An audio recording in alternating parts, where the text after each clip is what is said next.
सबसे पहला from alcohols bye dehydration, ये ऑलरेडी हम लोग पढ़ चुके हैं पहले भी। फ्रॉम अल्कोहल्स बाय डिहाइड्रेशन ये ऑलरेडी हम लोग पढ़ चुके हैं जब मैंने आपको अल्कोहल की केमिकल प्रॉपर्टी बताई थी। अल्कोहल से मैंने एल्कीन बनाना सिखाया था, वहीं पे मैंने आपको बता दिया था एसिड कैटलाइज्ड डिहाइड्रेशन। बस वो का वही यहाँ पर करना है हमें। यहाँ पर बस टेम्परेचर जो है वो 413 केल्विन लिया है। इसका बहुत फेमस एग्जाम्पल जो एनसीईआरटी ने भी ले रखा है वो क्या ले रखा है, CH3CH2OH यानी कि प्राइमरी अल्कोहल लिया हुआ है। क्या लिया हुआ है, प्राइमरी अल्कोहल लिया हुआ है। और प्राइमरी अल्कोहल को किससे ट्रीट किया हुआ है, H2SO4 से ट्रीट किया हुआ है 413 केल्विन पे। कितने पे ट्रीट किया है, 413 केल्विन पे ट्रीट किया है। और यहाँ पर हमें क्या देखने को मिल रहा है, हमें देखने को मिल रहा है ईथर। यहाँ पर क्या देखने को मिल रहा है, ईथर देखने को मिल रहा है। अगर इसी टेम्परेचर को मैं 443 केल्विन कर देता, ध्यान से देखना, अगर इसी टेम्परेचर को मैं H2SO4 के साथ 443 केल्विन कर देता तो यहाँ पर क्या बनती, एल्कीन बनती, जो कि हम ऑलरेडी पढ़ चुके हैं। हमें तो ईथर बनाना का मेथड देखना है। इसके मैकेनिज्म की बात करते हैं, मैकेनिज्म पे चर्चा करते हैं। जो H2SO4 होगा, H2SO4 बाइफर्केट होगा किसमें, H+ और HSO4- में। अब ये जो H+ HSO4- मिला है, हमारे पास अल्कोहल दिया हुआ है प्राइमरी अल्कोहल। प्राइमरी अल्कोहल क्या करेगा, प्राइमरी अल्कोहल ऑक्सीजन के लोन पेयर से इस H+ पे अटैक करेगा और कौन सी रिएक्शन करेगा, एसिड बेस रिएक्शन करेगा।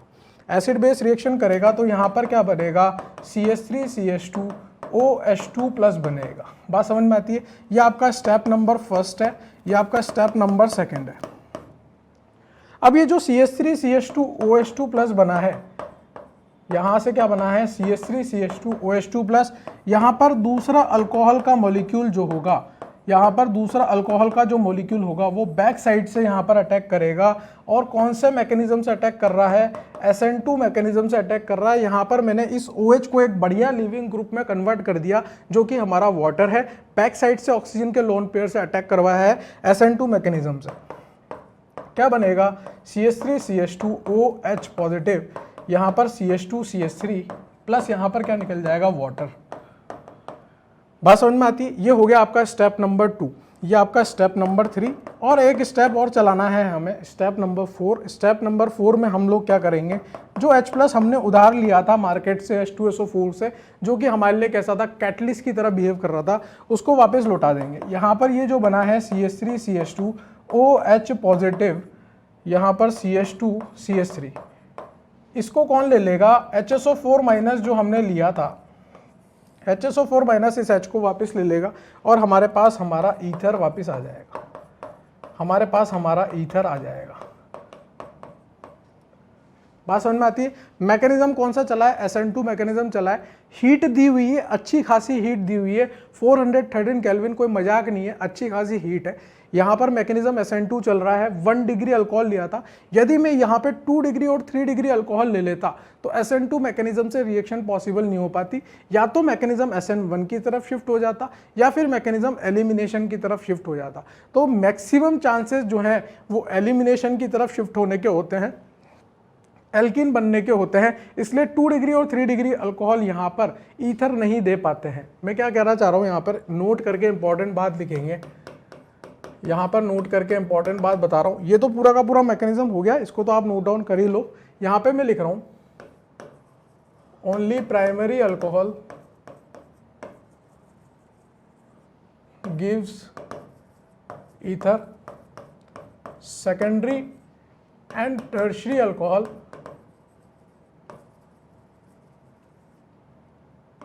gives elimination reaction at this temperature,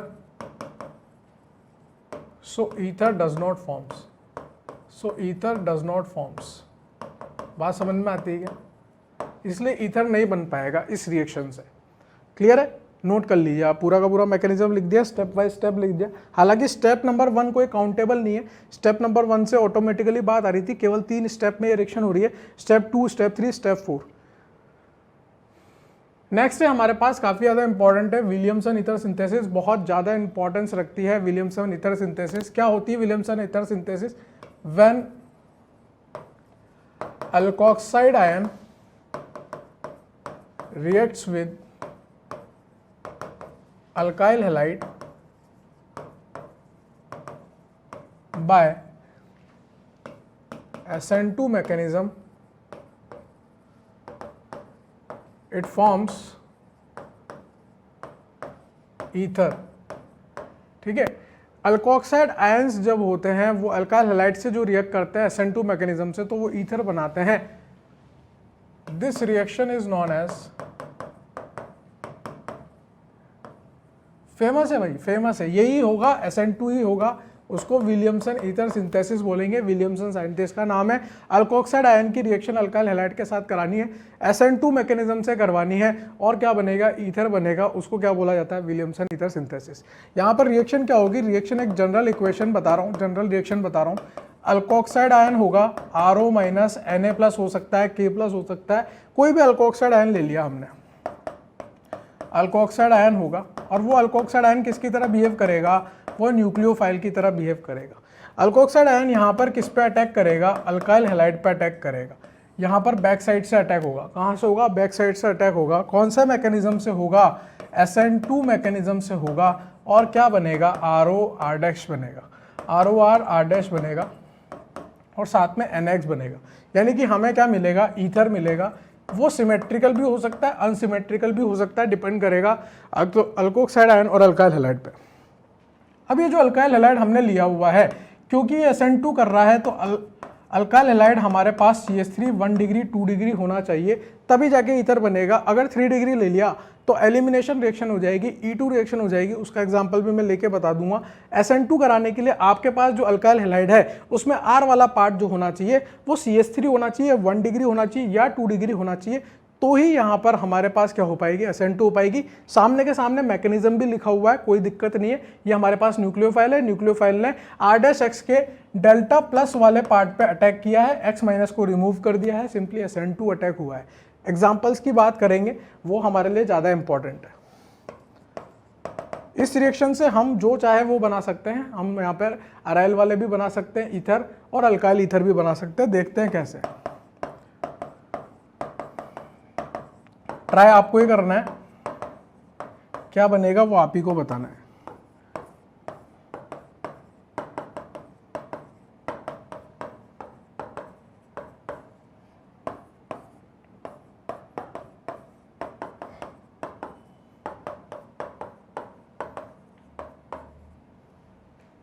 फटाफट से तीनों क्वेश्चन ट्राई करेंगे, आंसर लिखेंगे पोस्ट करके। तो यहाँ पर पीछे से अटैक कराएंगे, Br को बाहर, यहाँ पर पीछे से अटैक कराएंगे, Br को बाहर, यहाँ पर पीछे से अटैक कराएंगे, Br को बाहर। अल्कोक्साइड आयन कुछ भी हो चलेगा, लेकिन जहाँ अटैक हो रहा है, यानी कि अल्काइल हैलाइड पे अटैक हो रहा है, वो SN2 देने लायक होना चाहिए। ये ध्यान रखें, वो SN2 देने लायक होना चाहिए। वहाँ पर स्टेरिक हिंड्रेंस नहीं होनी चाहिए। अगर वहाँ स्टेरिक हिंड्रेंस होगी तो रेट जो होगी वो रिएक्शन की डिक्रीज हो जाएगी, क्योंकि रिएक्शन किससे चल रही है, SN2 से चल रही है। जहाँ अटैक हो रहा है वो कैसा होना चाहिए, कम स्टेरिकली क्राउडेड होना चाहिए। तीनों एग्जाम्पल के आंसर मैंने लिख दिया, और एग्जाम्पल्स मैं यहाँ पे लिख रहा हूँ।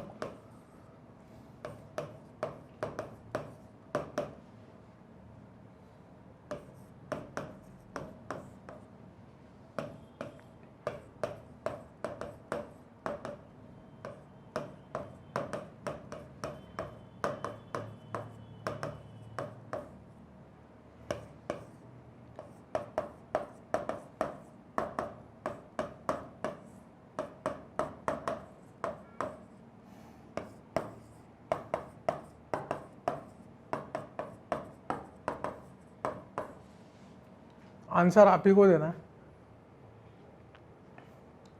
यहाँ पर देखो, यहाँ पर भी पीछे से अटैक पॉसिबल है, Br बाहर निकलेगा, मैकेनिज्म SN2 लग रहा है, क्या बन जाएगा, CH3O ये बन जाएगा।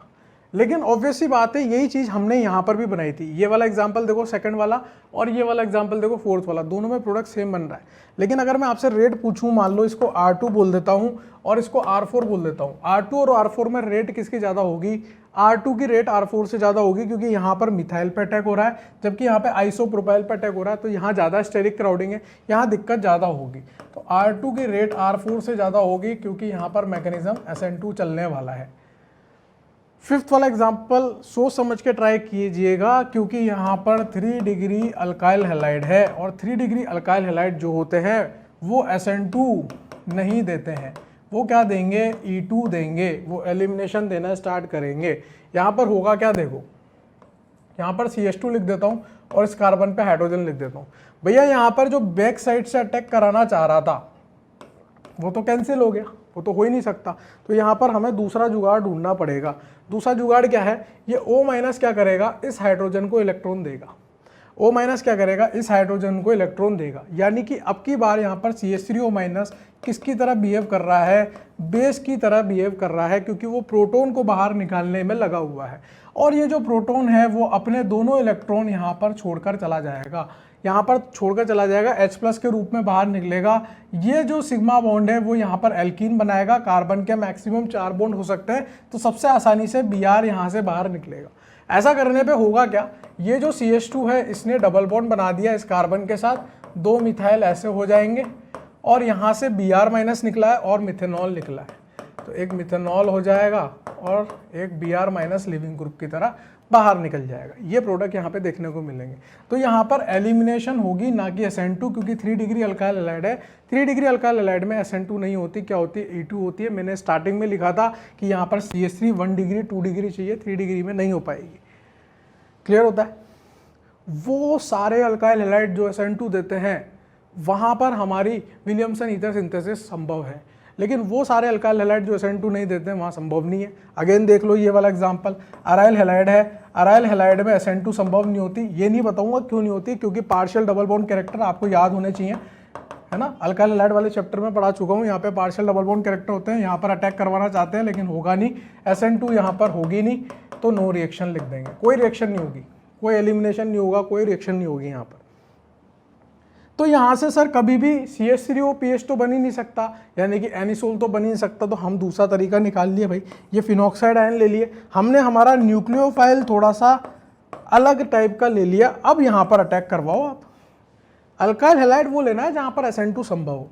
यहाँ पर SN2 बिल्कुल संभव है, और संभव है तो क्या बनेगा, PHOCH3 बनेगा, जिसका नाम क्या है, एनिसोल है, जिसका नाम क्या है, एनिसोल। क्लियर होता है क्या, नोट कर लो।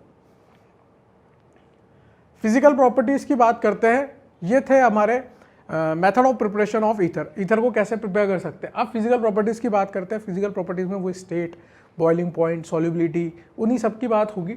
सबसे पहली बात तो डाइमिथाइल ईथर और इथाइल मिथाइल ईथर, यानी कि जो छोटे ईथर्स होते हैं, जो छोटे ईथर्स होते हैं, 2 या 3 कार्बन वाले जो ईथर्स होते हैं, डाइमिथाइल ईथर हो गया या फिर इथाइल मिथाइल ईथर्स जो होते हैं, वो कैसे होते हैं, गैसेज होते हैं। रूम टेम्परेचर पे वो कैसे होते हैं, गैसेज होते हैं। जबकि जो बड़े ईथर्स होते हैं, while all other ethers are colourless liquids, colour भी लिख रहे हैं यहाँ पर, देखो यहाँ पर सारे कैसे होते हैं, कलरलेस लिक्विड होते हैं। भाई गैस का तो कोई कलर ही नहीं होना ना, गैस का तो कोई कलर ही नहीं होना। डाइमिथाइल ईथर और इथाइल मिथाइल ईथर कैसे होते हैं, गैसेज होती है रूम टेम्परेचर पे, और उससे जो बड़े ईथर होते हैं वो कैसे होते हैं, लिक्विड होते हैं, और वो भी कलरलेस लिक्विड होते हैं, और उनकी एक कैरेक्टरिस्टिक स्मेल भी होती है, थोड़ी बहुत उसमें से स्मेल भी आती है। बात समझ में आती है। तो यहाँ पर आपको ये चीज़ पता होनी चाहिए कि कौन कौन से गैसेज होते हैं और कौन कौन से लिक्विड होते हैं। सॉल्युबिलिटी की बात करते हैं, ईथर की सॉल्युबिलिटी वाटर में क्या होगी। तो पहले तो इसको पढ़ लेते हैं जो लिखा हुआ है, ethers are soluble in water, बहुत बढ़िया बात है, सॉल्युबल है वाटर में to certain extent due to hydrogen bonding. करेगा भैया, हाइड्रोजन बॉन्डिंग करेगा वाटर के साथ, मैं बताऊंगा कैसे करेगा। Solubility decreases with increase in molecular mass, ये भी मैं बताऊंगा कि क्यों डिक्रीज होगी। Ethers are fairly soluble in all organic solvent such as alcohol, chloroform, benzene et cetera, यानी कि ऑर्गेनिक सॉल्वेंट में भी सॉल्यूबल है और वाटर में भी सॉल्यूबल है। ऑर्गेनिक सॉल्वेंट में जो हायर ईथर्स होते हैं, हायर मेंबर ऑफ ईथर्स होते हैं, वो सॉल्यूबल होते हैं, जबकि छोटे मेंबर्स ऑफ ईथर्स जो होते हैं वो आराम से वाटर के अंदर सॉल्यूबल हो सकते हैं, जैसे अल्कोहल होता था। कैसे हो सकते हैं, देखो आप यहाँ पर हम बात करते हैं ROR की, ये हमारे लिए ईथर है, ठीक है। यहाँ पर वाटर के ले लेते हैं, ये वाटर है, यहाँ पर फिर से ROR ले लेते हैं। हमें हाइड्रोजन बॉन्डिंग देखनी होती है। हाइड्रोजन बॉन्डिंग वो सब कर सकते हैं जिनके पास हाइड्रोजन फोन से जुड़ा हो। तो यहाँ पर आप देखोगे तो डेल्टा नेगेटिव, डेल्टा पॉजिटिव, यहाँ पर डेल्टा पॉजिटिव, यहाँ डेल्टा नेगेटिव, यहाँ डेल्टा नेगेटिव। तो यहाँ पर जब छोटे छोटे ईथर्स होंगे, जहाँ पे ये R वाले पार्ट छोटे होंगे, तो वाटर के मॉलिक्यूल्स के साथ वो हाइड्रोजन बॉन्डिंग बना रहे होंगे।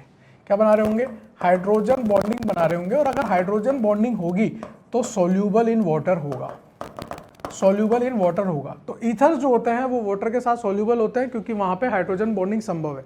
लेकिन जैसे जैसे मैं आगे बढ़ता चला जाऊंगा, आर वाले पार्ट को इंक्रीज करता चला जाऊंगा, तो यहाँ पर ये जो आर वाले पार्ट हैं ये कैसे होते चले जाएंगे, hydrophobic part.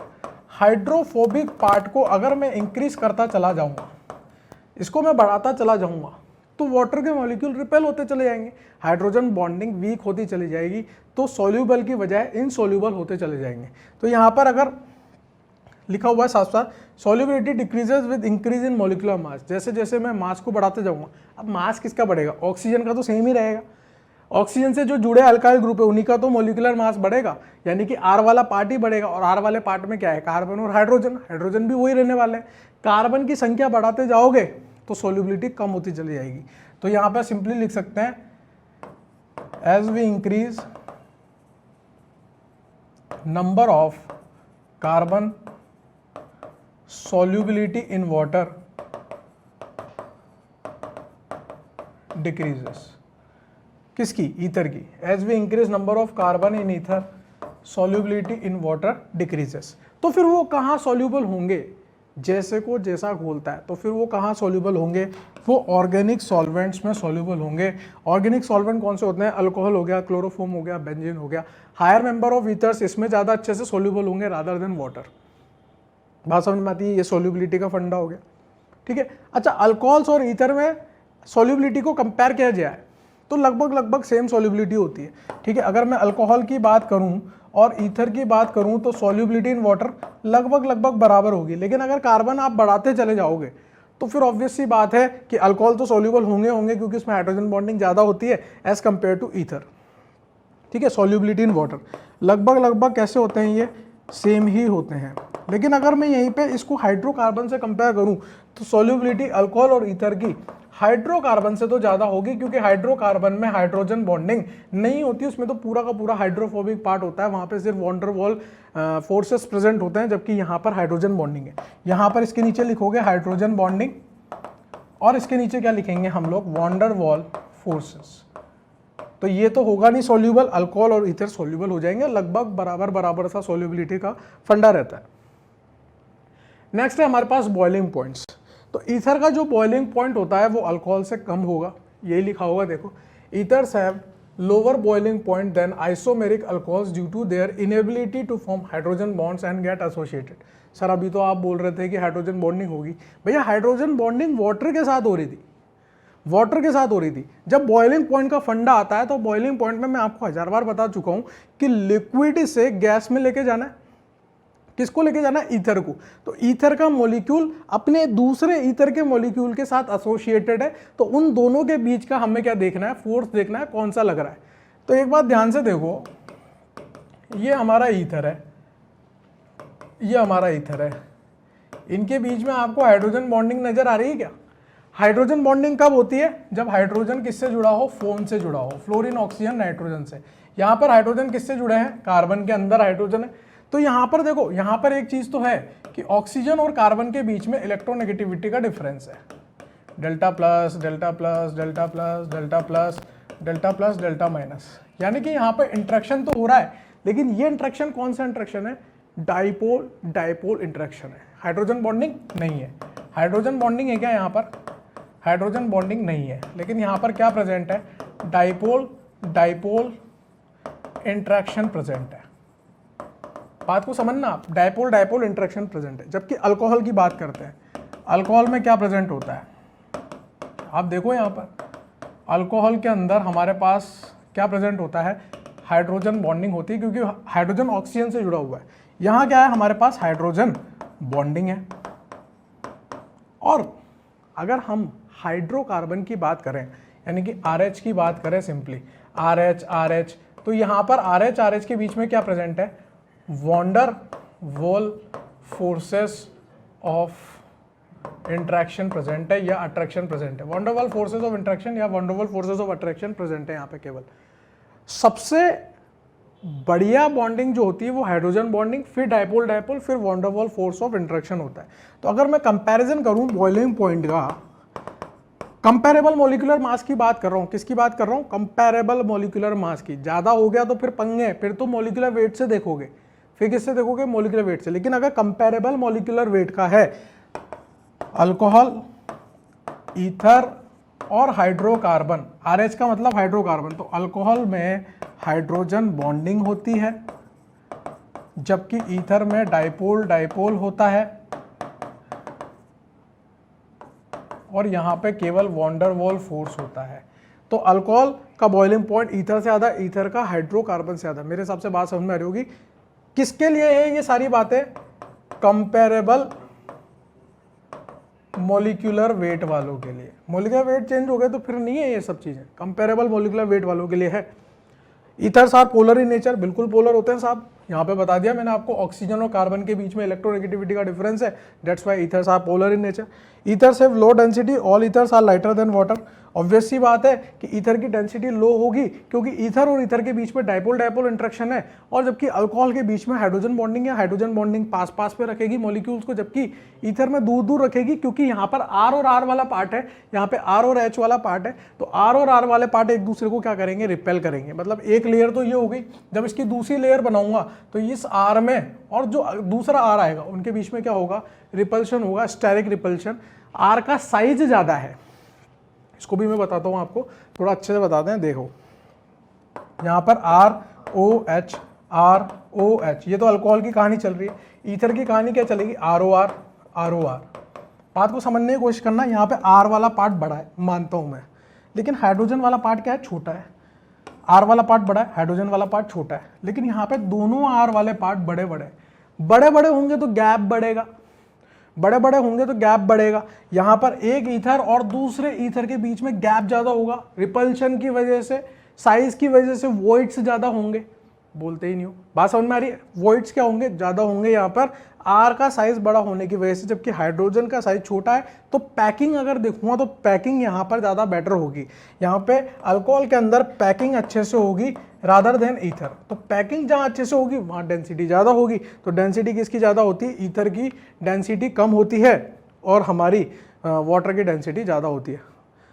All ethers are lighter than water. Alcohol भी छोड़ो, आप तो यहाँ पे वाटर की बात चल रही है। वाटर में तो दोनों ही हाइड्रोजन कैसे होते हैं, छोटे छोटे होते हैं और बढ़िया हाइड्रोजन बॉन्डिंग होगी, जबकि ईथर में हाइड्रोजन बॉन्डिंग ही नहीं हो रही है।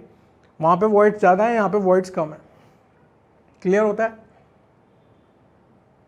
अब केमिकल प्रॉपर्टीज़ की बात करते हैं। केमिकल प्रॉपर्टीज़ क्या क्या होंगी ईथर की, पहले आप इसको नोट कर लो। बहुत सारी चीज़ें बता दी मैंने आपको, बॉइलिंग पॉइंट के बारे में पूरा लिख लो आप, और डेंसिटी के बारे में जो मैंने लाइन बोली है कि ईथर के अंदर R का साइज बड़ा होने के कारण वहाँ पे वॉइड्स ज़्यादा होंगे, जबकि वाटर के अंदर हाइड्रोजन का साइज छोटा होता है, वॉइड्स कम होंगे। ठीक है ना। तो ज़्यादा डेंसिटी कहाँ होगी, वाटर के अंदर। नोट करो, हाँ भाई लिख लिया होगा आप लोगों ने। नेक्स्ट है हमारे पास chemical properties. Method of preparation पढ़ लिया, फिजिकल प्रॉपर्टीज पढ़ ली, नोमेनक्लेचर पढ़ लिया, क्लासिफिकेशन पढ़ लिया। अब केमिकल प्रॉपर्टीज की बारी है, और उसमें भी सबसे पहला क्या है, cleavage of carbon oxygen bond in ethers. ठीक है, तो कार्बन ऑक्सीजन के बॉन्ड को तोड़ना है। इसमें बहुत फेमस रिएक्शन है, reaction of ether with HX। हालांकि HI के साथ दी हुई है NCERT ने, मैं आपको इन जनरल बताता हूँ HX के साथ कैसे होती है। ठीक है, एक होता है हमारे पास सिमेट्रिकल ईथर, ये हमारे पास कैसा है, सिमेट्रिकल ईथर है, और एक होता है हमारे पास अनसिमेट्रिकल ईथर, ये हमारे पास अनसिमेट्रिकल ईथर है। सिमेट्रिकल ईथर के साथ में क्या कर रहा हूं, HX ले रहा हूं एक्सेस में, कोई कमी नहीं है, और एक बार HX ले लेता हूं 1 इक्विवेलेंट या 1 मोल, कमी है। अगर मैंने HX को एक्सेस में ले लिया, ऑक्सीजन पे क्या होगा, डेल्टा नेगेटिव, R पे क्या होगा, डेल्टा पॉजिटिव। बात समझ में आती है। यहां पर हमें क्या करना है, बॉन्ड को ब्रेक करना है। HX को इस तरह से सेट करना है, HX को इस तरह से सेट करना है, नेगेटिव के पास पॉजिटिव चल जाए, पॉजिटिव के साथ नेगेटिव चल जाए। यहाँ HX लिख दिए, वापस से HX लिख दिए, ये डेल प्लस होगा, ये डेल माइनस होगा, ये डेल प्लस होगा, डेल माइनस होगा, यहाँ से काटा, यहाँ से काटा, सिंपली क्या बन गया, 2 मोल अल्काइल हैलाइड बन गया, और क्या बन गया, वाटर बन गया। लेकिन अगर HX एक इक्विवेलेंट दिया है तो हम सिर्फ एक ही साइड से काट पाएंगे। एक ही साइड से काटेंगे तो क्या बनेगा, अल्काइल हैलाइड बनेगा, एक ही साइड से काटा, और दूसरी साइड पे क्या आ जाएगा, ROH आ जाएगा। दूसरी साइड से क्या आ जाएगा, ROH। नहीं आ रहा समझ में, कोई बात नहीं, इधर देखो, ये ROR है, हम एक ही साइड से HX को काट सकते हैं, तो इधर से तो अल्काइल हैलाइड बन गया और इधर से ROH बन गया, ठीक है, अल्काइल हैलाइड बन गया और क्या बन गया, अल्कोहल बन गया। सिमेट्रिकल ईथर में कोई पंगा नहीं है, आप कहीं पे भी HX रख सकते हो, कहीं पे भी रख लो, एक का अल्काइल हैलाइड एक का अल्कोहल बन जाता है। लेकिन अनसिमेट्रिकल ईथर में पंगे घने हैं। ये एक्सेस में ले लिया आपने और एक बार HX आपने क्या किया, एक इक्विवेलेंट ले लिया। अगर आपने एक्सेस में लिया है कोई पंगा नहीं है, दोनों तरफ से काट सकते हो, क्या बन जाएगा, एक RX बन जाएगा, एक R' बन जाएगा और एक वाटर बन जाएगा। लेकिन अगर आपने HX एक इक्विवेलेंट लिया है तो फिर पंगा है। और पंगा क्या है, वो पंगा ये है कि सर अब की बार HX इसके साथ रखें या इसके साथ रखें, RX बनेगा या R' बनेगा, तो ये डिपेंड करेगा, डिपेंड ऑन मैकेनिज्म पे डिपेंड करेगा। तो मैं सिर्फ इस केस के लिए मैकेनिज्म लिख के बताऊंगा आपको, बाकी सारे केसेस के लिए वही मैकेनिज्म फॉलो आपको करना है।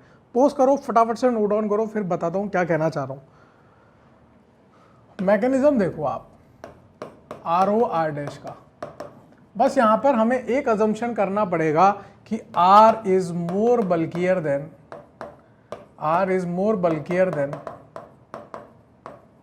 R'। R जो है वो R' से ज्यादा बल्कियर है, बस इतना सा अजम्पशन। HX है साहब, H पर प्लस है, X पर माइनस है, ऑक्सीजन पे लोन पेयर है, ऑक्सीजन का लोन पेयर H प्लस पे एसिड बेस रिएक्शन करेगा और क्या बना देगा, ROH प्लस और R'। यहाँ से सारी कहानी स्टार्ट होगी। अब नेक्स्ट स्टेप में मुझे X माइनस से अटैक करवाना है। X माइनस बिल्कुल अटैक करेगा अगर मैकेनिज्म SN2 से चलाओगे, अगर मैकेनिज्म SN2 से चलाओगे तो R जो है वो R' से बल्कियर है, तो X माइनस कहाँ अटैक करेगा, जहाँ बल्कीनेस कम होगी, यानी कि R' पे अटैक करेगा और क्या बनेगा यहाँ पे, R तो OH बन जाएगा और R' का क्या बन जाएगा, अल्काइल हैलाइड। अल्कोहल तो किसका बनेगा, R वाले का, अल्काइल हैलाइड किसका बनेगा, R' वाले का। जबकि अगर आप यहाँ पर मैकेनिज्म SN1 से करोगे तो SN1 से करने पर क्या होगा, केटायन बनाना पड़ेगा। अब केटायन किसका बनेगा, जो ज़्यादा बल्कियर होगा, वहाँ पे केटायन ज़्यादा स्टेबल होगा, तो R पे तो प्लस आ जाएगा और R' पे OH आ जाएगा, R' पे OH आ जाएगा। फिर R प्लस पे X माइनस अटैक करेगा और यहाँ पर RX बन जाएगा और R'OH वैसा का वैसा आ जाएगा। तो आप मेरी बात समझ गए होंगे कि अगर एक इक्विवेलेंट दिया है तो पंगे बहुत हैं। अगर R और R' डिफरेंट है, सेम होते तो कोई पंगे नहीं थे, डिफरेंट होंगे तो बहुत पंगे हैं, क्योंकि किसी का भी अल्काइल हैलाइड किसी का भी अल्कोहल बन सकता है। वो किस बात पे डिपेंड करेगा कि SN1 से रिएक्शन जा रही है या SN2 से रिएक्शन जा रही है। अब ये कब SN1 लगाना है और कब SN2 लगाना है वो मैं बताऊँगा, वो भी मैं बताऊँगा, टेंशन नहीं लेनी, वो केस से समझ लेंगे अपन। 4-5 केस देखेंगे, सब पता चल जाएगा कब SN1 लगानी है और कब SN2 लगानी है, फिर एग्जांपल्स करेंगे, प्रैक्टिस हो जाएगी। आप तो बस इतनी सी चीज़ को नोट डाउन कर लो, इतनी सी मेरी मदद कर दो कि आपको ये बात समझ में आ गई तो बहुत ही बढ़िया है, बस फिर कोई टेंशन नहीं है। आओ केसेस समझते हैं, कब SN1 लगानी है, कब SN2 लगानी है। केस नंबर फर्स्ट, ROR' की बात करते हैं। अगर R आपका यहाँ पर CH3 हो, 1 डिग्री हो, 2 डिग्री हो, और R' आपका यहाँ पर CH3 हो या 1 डिग्री हो, CH3 1 डिग्री 2 डिग्री या R' आपका CH3 1 डिग्री, मतलब दोनों तरफ आपके CH3 1 डिग्री वाले ग्रुप आते हों, तो आपको मैकेनिज्म लगाना है SN2। कौन सा मैकेनिज्म लगाना है, SN2। Case number second, ROR', आपका यहाँ पे R CH3 हो, 1 डिग्री हो, 2 डिग्री हो, कुछ भी हो, लेकिन R' आपका यहाँ पर क्या आ गया, 3 डिग्री, एक भी तरफ 3 डिग्री आ गया, तो मैकेनिज्म कौन सा लगाना है, SN1 लगाना है। और ये सब पंगे कब होंगे, ये सब पंगे कब होंगे, जब एक इक्विवेलेंट HI का दिया हो या HX का दिया हो। एक्सेस में दिया है, कोई नहीं पूछने वाला आपसे कैसे हो रहा है, दोनों ही अल्काइल हैलाइड बन जाएंगे। केस नंबर थर्ड, एक तरफ फिनाइल ग्रुप लगा हो और एक तरफ R ग्रुप लगा हो। अब यहाँ पर आप R CH3 ले लो, 1 डिग्री ले लो, 2 डिग्री ले लो, 3 डिग्री ले लो, कोई नहीं पूछने वाला, कोई नहीं पूछने वाला, क्योंकि ये तो SN1 भी नहीं देता, SN2 भी नहीं दे सकता, केवल इधर से ही बॉन्ड टूटेगा, केवल इधर से बॉन्ड टूटेगा। तो यहाँ से क्या बनेगा, फिनॉल और क्या बनेगा, RX बनेगा, क्योंकि ये SN1 SN2 दोनों नहीं देता। केस नंबर फोर्थ, अगर आपको एक तरफ विनाइल लगा के दे दिया और एक तरफ R लगा के दे दिया तब भी कोई पंगा नहीं है। यहाँ से तो OH बनेगा और यहाँ से क्या बनेगा, RH बनेगा, क्योंकि आप इधर से ही काट सकते हो। आपको इधर X रखना पड़ेगा, इधर H, इधर X, इधर H, क्योंकि ये जो ग्रुप्स हैं दोनों के दोनों, अगर मैं इनके बारे में बात करूं तो ये SN1 भी नहीं देता और SN2 भी नहीं देता, ये भी SN1 भी नहीं देता, SN2 भी नहीं देता। बात समझ में आ रही? ये वाले ग्रुप्स, ये 4 केस आपको ध्यान रखने। अगर मिथाइल आ जाए 1 डिग्री आ जाए, 2 डिग्री आ जाए तो SN2, एक भी तरफ 3 डिग्री आ जाए तो SN1, बाकी इस तरह के ग्रुप आ जाए तो आपको कोई SN1 SN2 के बारे में ज़्यादा सोचने की आवश्यकता नहीं। अगर R 3 डिग्री है तो SN1 से चलेगी, CH3 1 डिग्री 2 डिग्री है तो SN2 से चलेगी। नोट कर लो फटाफट से, एग्जाम्पल्स करेंगे बस अब।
बस ये 5 एग्जाम्पल और आपका पूरा कॉन्सेप्ट क्लियर।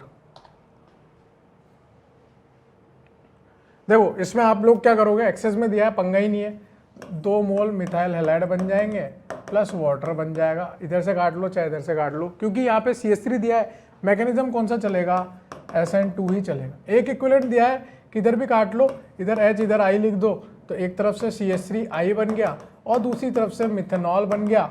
मैकेनिज्म कौन सा चलेगा, SN2 चलेगा। कौन सा चलेगा, SN2 मैकेनिज्म चलेगा।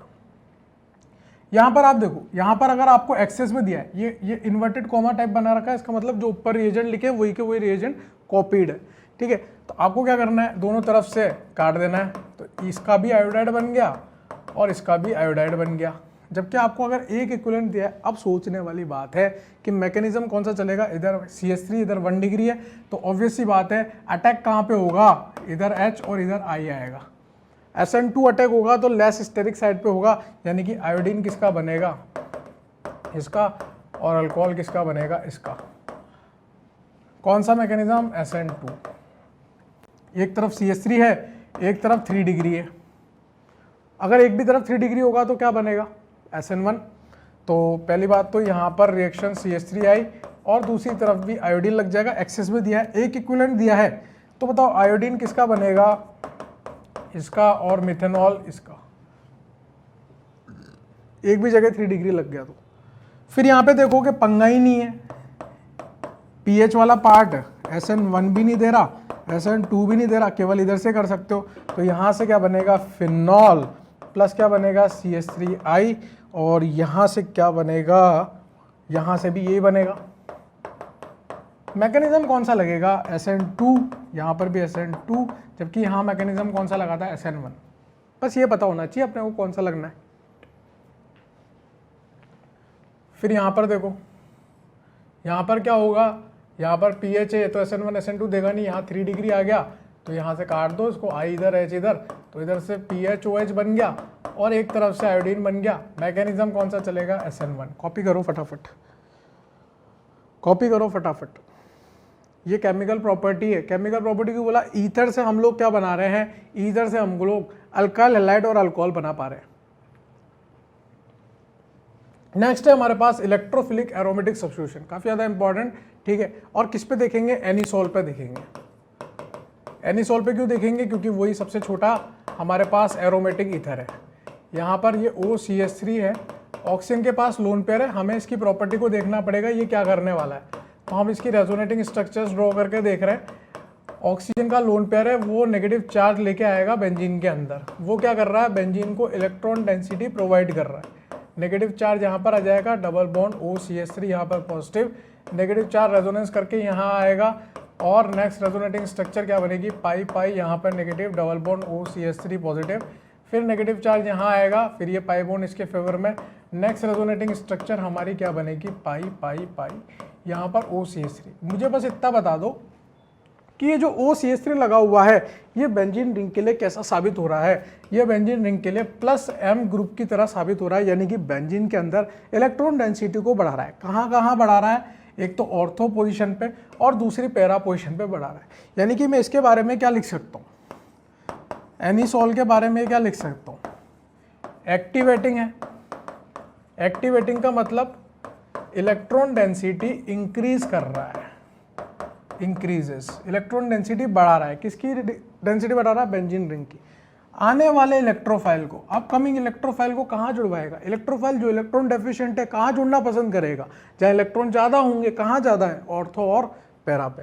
यानी कि आने वाले इलेक्ट्रोफाइल को कहाँ डायरेक्ट करेगा, ऑर्थो एंड पैरा डायरेक्टिंग होगा, ऑर्थो और पैरा पे डायरेक्ट करेगा।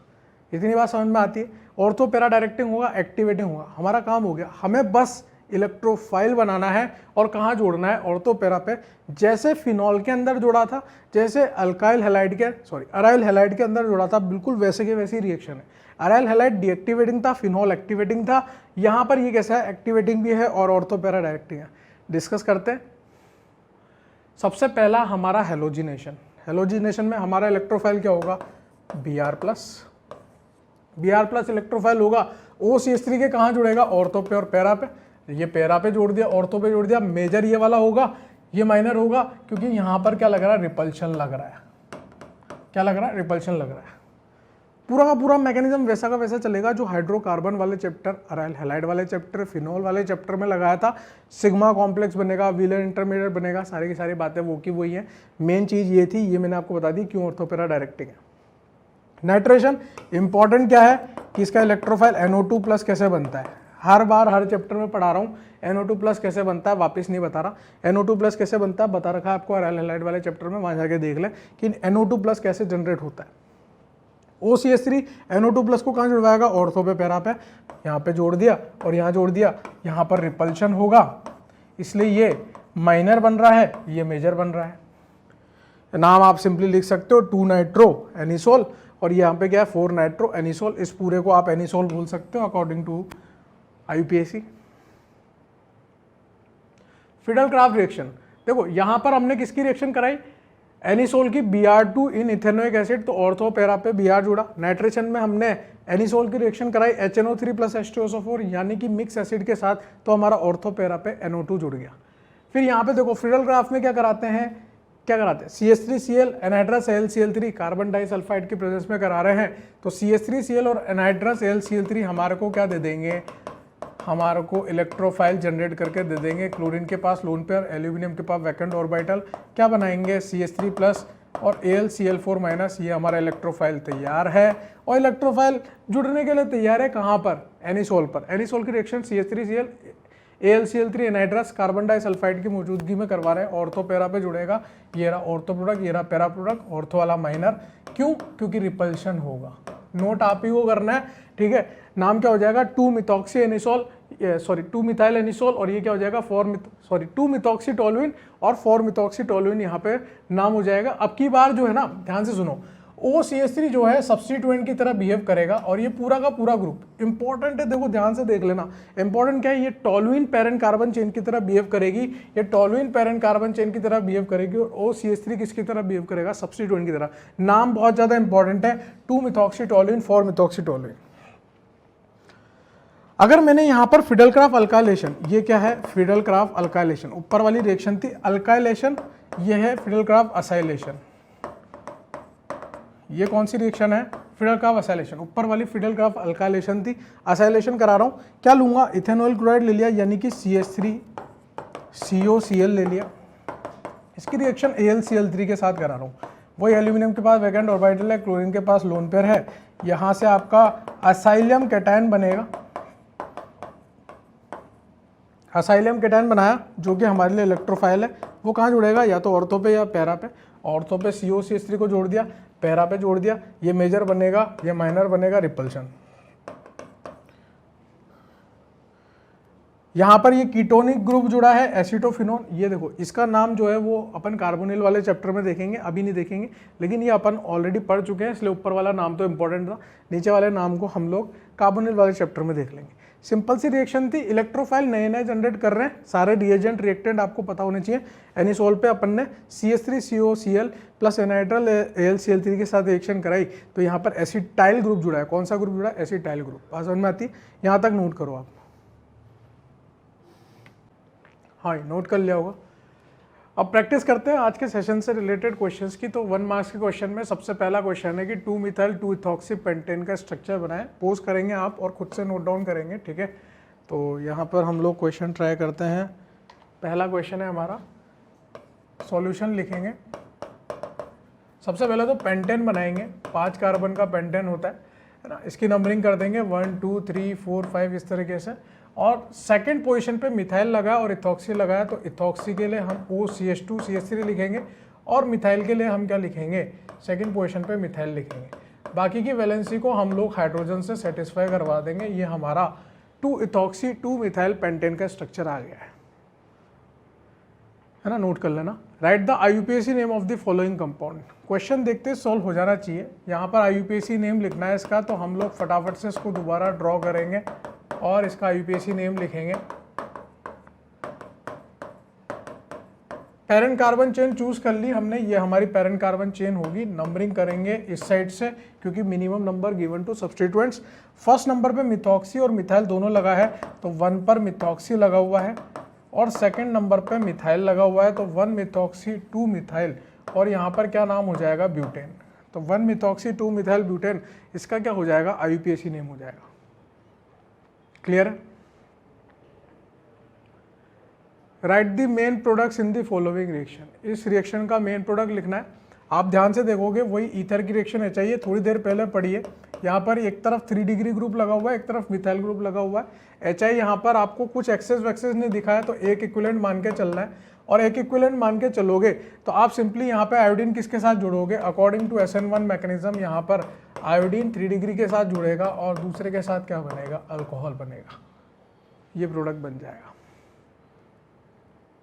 How is the following conversion carried out. Anisole से पैरा ब्रोमो एनिसोल बनाना है, तो एनिसोल लिखो पहले। तो ये आपका एनिसोल है, और पैरा ब्रोमो एनिसोल बनाने के लिए हमें क्या करना पड़ेगा, Br2 इन इथेनोइक एसिड लेना पड़ेगा। इथेनोइक एसिड के अंदर Br2 लो, और आप यहाँ से ऑर्थो वाला भी बना लो और पैरा वाला भी बना लो, लेकिन जो पैरा वाला बनता है वो क्या बनता है, मेजर बनता है। पैरा ब्रोमो एनिसोल जो है वो मेजर बनता है।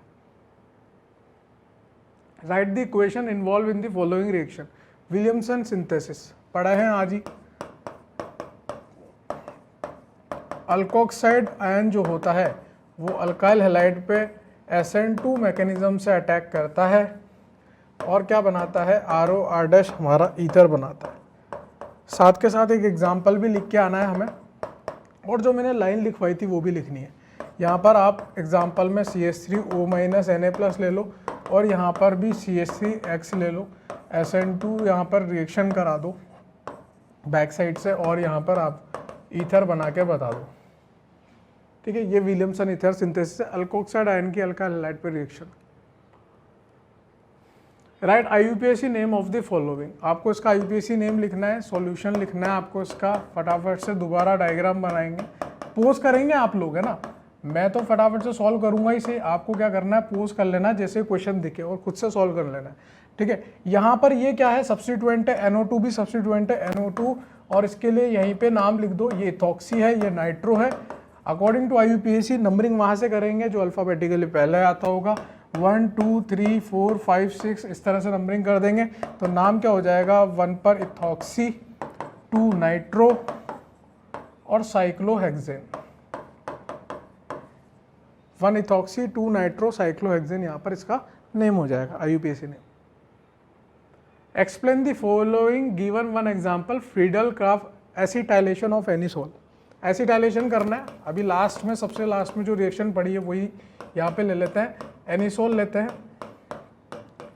और एनिसोल पे क्या करते हैं, क्योंकि एसिटाइल ग्रुप को जोड़ना है तो CH3COCl AlCl3 हीट कर देते हैं यहाँ पर, और हमें क्या मिल जाएगा, एसिटाइल प्रोडक्ट मिल जाएगा, ऑर्थो वाला भी जो कि माइनर होता है, और एक पैरा वाला भी मिल जाएगा जो कि मेजर होता है। ये हमारे लिए मेजर होगा। यहाँ पर हमने किस ग्रुप को जोड़ा है, एसिटाइल ग्रुप को जोड़ा है, यानी कि हमने क्या किया है, एसिटाइलेशन किया है किसका, एनिसोल का, acetylation of anisole.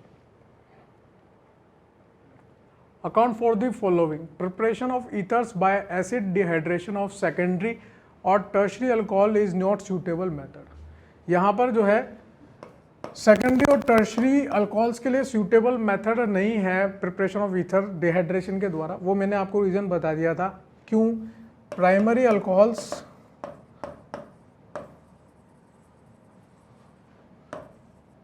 Give SN2 reaction, but secondary and tertiary alcohols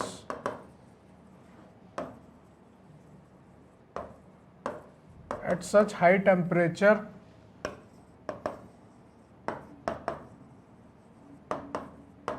with H2SO4 or H3PO4 gives elimination reaction and forms alkene rather than ether। Clear है। नेक्स्ट देखो, account for the following, the boiling points of ethers are lower than isomeric alcohols. बता चुका हूं already. In ethers only dipole-dipole interaction,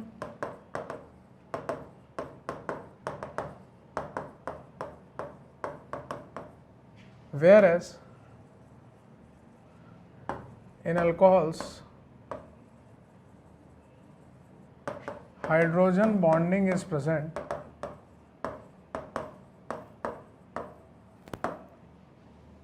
therefore alcohol have higher boiling point than ether of comparable molecular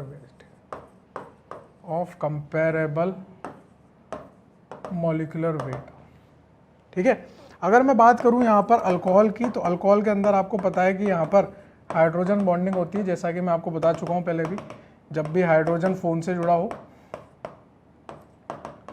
जबकि ether के अंदर आप देखोगे तो यहां पर केवल और केवल क्या होगा, सॉरी थोड़ा सा गलत हो गया, यहां पर क्या होगा, केवल और केवल डाइपोल इंटरेक्शन होगा, delta plus delta minus, delta plus delta minus, delta plus delta minus. यहां पर क्या होगा, डाइपोल इंटरेक्शन होगा।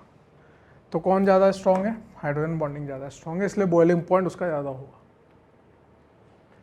Phenyl methyl ether reacts with HI to give phenol and methyl iodide. पहले तो फिनाइल मिथाइल ईथर क्या है, एक तरफ तो हमारा फिनाइल लगा हुआ है और दूसरी तरफ हमारा मिथाइल लगा हुआ है। जब ये HI से रिएक्ट करता है तो भैया आपको बता दिया, केवल I इधर आएगा, H इधर आएगा, ज़्यादा सोचने की बात ही नहीं है।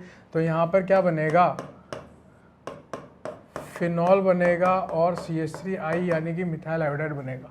तो फिनॉल एंड मिथाइल आयोडाइड बनता है, not iodobenzene and methyl alcohol, because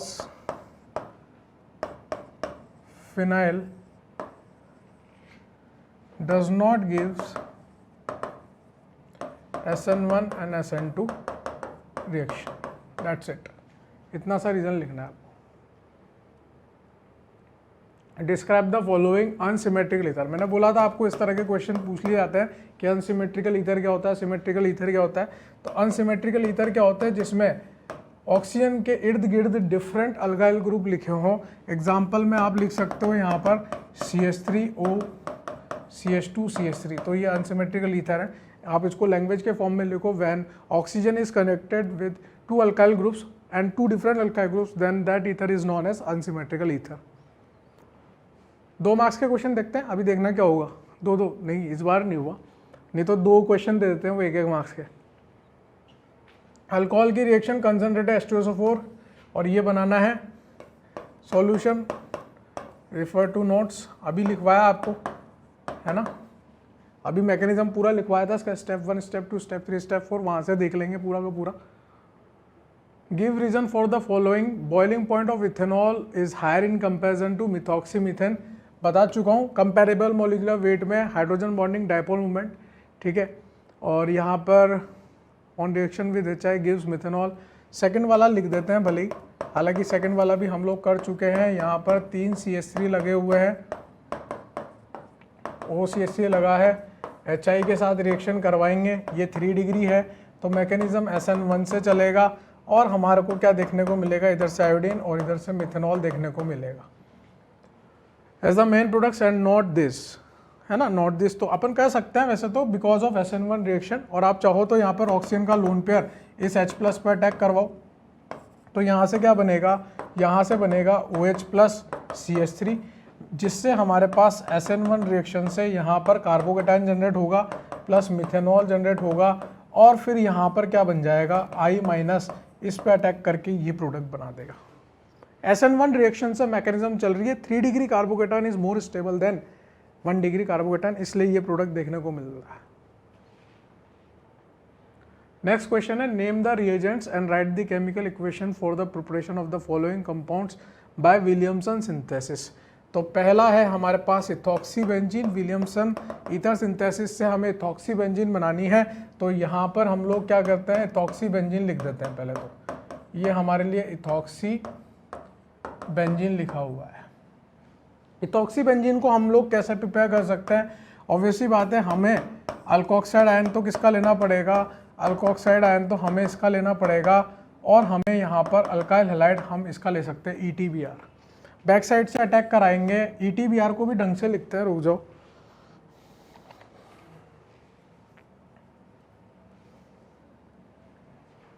यहाँ पर देखो अब CH3 CH2Br, ठीक है। अल्कोक्साइड आयन क्या करेगा, बैक साइड से CH2Br पे अटैक करेगा SN2 मैकेनिज्म से, और हमें क्या मिल जाएगा, इथॉक्सी बेंजीन। हम चाहते तो इधर भी अल्काइल हैलाइड ले सकते थे, लेकिन फिर वो SN1 SN2 नहीं देता, तो हमें तो SN2 करवानी है, तो हमें इस पे अटैक करवाना पड़ेगा। तो ये सॉल्यूशन नंबर 1 हो गया। बस यही चुनना था कि रिएजेंट कौन सा लें, है ना। 2-मिथाइल 2-मिथॉक्सी प्रोपेन, तो पहले तो प्रोपेन बनाओ, इस पर सेकेंड पे मिथाइल सेकेंड पे मिथॉक्सी लगाना है, तो यहाँ पर सेकेंड पे मिथाइल लगा दिया और सेकेंड पे मिथॉक्सी लगा दिया, OCH3। अब सबसे बेस्ट विलियमसन ईथर सिंथेसिस, इसको बनाने का बेस्ट तरीका क्या है, बेस्ट तरीका क्या होगा, देखो अगर आप यहाँ पर CH3 CH3 CH3 O- ले लिए और साथ में CH3Br ले लिए, तब तो आप यहाँ पर बैक साइड से अटैक करा के SN2 करा के ये बना सकते हो। लेकिन अगर आपने CH3O- ले लिया और इसका आपने Br ले लिया, तो SN2 नहीं हो पाएगी, बैक साइड से अटैक नहीं हो पाएगा, इसलिए हमें ये वाला लेना पड़ेगा। बात समझ में आती है। तो बस यही प्रीवियस ईयर के क्वेश्चंस थे कुछ जो हम लोगों ने डिस्कस किए, जो आने के चांसेस ज़्यादा हैं, ठीक है। तो ये पूरा चैप्टर हमारा अल्कोहल फिनॉल ईथर का खत्म हो चुका है ना। सारे प्रीवियस ईयर के क्वेश्चंस, एनसीईआरटी से रिलेटेड क्वेश्चंस हम लोगों ने देख लिए, हर एक लेक्चर के साथ साथ क्वेश्चंस हम लोगों ने किए, ठीक है। अच्छे से आप लोग इसको प्रिपेयर करें, क्वेश्चन लिखने का तरीका मेन होता है, बाकी कुछ नहीं है बोर्ड्स के अंदर, ठीक है। Thank you so much.